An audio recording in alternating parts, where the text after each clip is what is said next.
Labas, tai pasidalinsiu vienu paprastu pratimu, katras galėtų tau padėti išvengti kelių skausmų, o jeigu tu jau juos turi, tai gal netgi ir juos panaikinti. Čia turbūt aktualiausia tiems, katrie dirbs sėdimą darbą, tai vairuotojai, ofiso darbuotojai ar dar kas jud mažiau ir susidurs su kelių skausmais.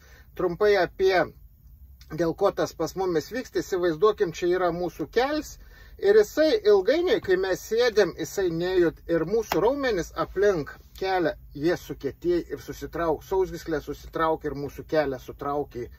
Ir mes kaip judam, mums nėra sausgyslė sutrauktas, yra ir jos skaudu per kelią nesilenk ir dėl to mums atsiranda skausmas. Ką mes turėtume daryti? Mes turėtume aplink kelius sustiprinti raumenis, juos suplėšyti, kad mums atlaisvėtų ir ta sausgyslės atsilaisvintų ir tada pradings mums tas skausmas.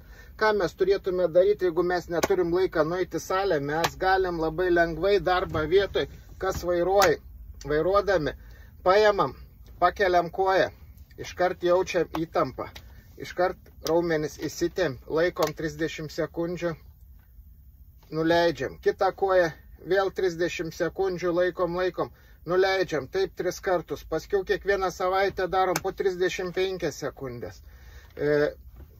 Jeigu dar norim stipriau, keliam aukščiau, laikom aukščiau iškėlę ir taip mes stiprinsim savo raumenis sėdėdami darbą vietoj, ko geriau reikia.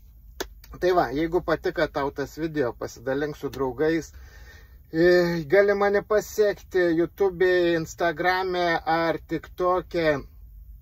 Ir jeigu tu nori matyti daugiau video, tai tikrai užsiprenumeruok, nes tas video gali būti tavo paskutinis. O jeigu tu jau seki mane, tai sveikinu, tu tikrai gausi dar daugiau naudos. Tai va, būkit laimingi ir sveiki.